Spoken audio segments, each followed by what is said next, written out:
तो मोदी जी गैस बंद हो गई, कहाँ से मिली खाए के अब खाना।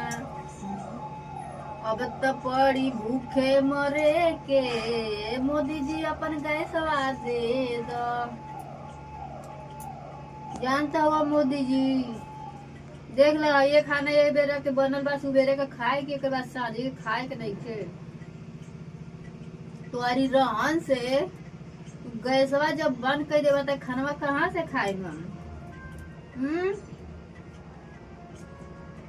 तू तो खाई ले अपना के बचा के रख ले हो खबर। हम तो नहीं जानते नहीं, एक दो दो टंकी ले आके रख ली तो नौटंकिया कल वो नोटबंदी कैला कोरोना के चलते किए वही ये कर साला। तू जौन जौन टांडव मत मचाला। ठीक बा।